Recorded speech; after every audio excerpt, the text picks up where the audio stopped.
بسم اللہ الرحمن الرحیم۔ السلام علیکم ناظرین۔ ایک گاؤں میں غریب نائی رہا کرتا تھا جو ایک درخت کے نیچے کرسی لگا کے لوگوں کی حجامت کرتا۔ اس کے پاس رہنے کو نہ گھر، مشکل سے گزر بسر ہو رہا تھا۔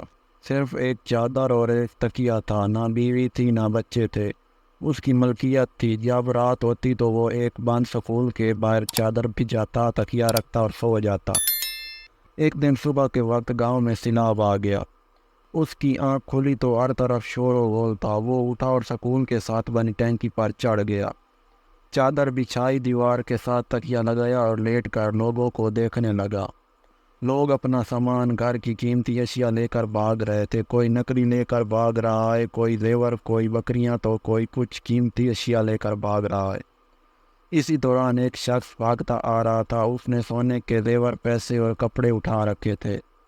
جب وہ شخص اس نائی کے پاس سے گزرا اور اسے سکون سے لیٹے ہوئے دیکھا تو غصے سے بولا، اوئے ساڈی ہر چیز اجڑ گئی ہے، ساڈی جان دے بنیے تھے، تو ایتھے سکون نال لمحہ پیا ہویا ہے۔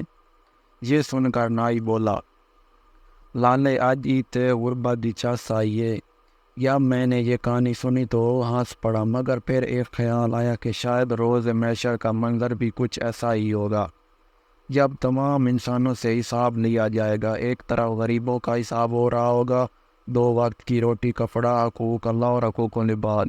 ایک طرف امیروں کا حساب ہو رہا ہوگا، پلازے، دکانیں، فیکٹریاں، گاڑیاں، بنگلے، سونا اور زیورات، ملازم، پیسہ، حلال حرام، عیش و آرام، زکوٰۃ، حقوق اللہ، حقوق العباد۔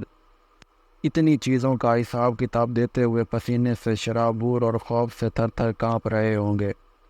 تب شاید اسی نائی کی طرح غریب ان امیروں کو دیکھ رہے ہوں گے، چہرے پر ایک عجیب سا سکون، اور شاید دل ہی دل میں کہہ رہے ہوں گے، آج ہی تے غربت دی چس آئی ہے۔ اللہ تعالیٰ سے دعا ہے کہ ہمیں ہر نعمت کا شکر ادا کرنے کی اور اللہ کی رضا کے مطابق استعمال اور تقسیم کرنے کی توفیق عطا فرمائے، آمین۔ ماشاءاللہ، بالکل ایسا ہی ہے۔ آج کی جو دنیا کے جو لوگ ہیں وہ صرف مال، پیسے اور کے پیچھے بھاگ رہے ہیں۔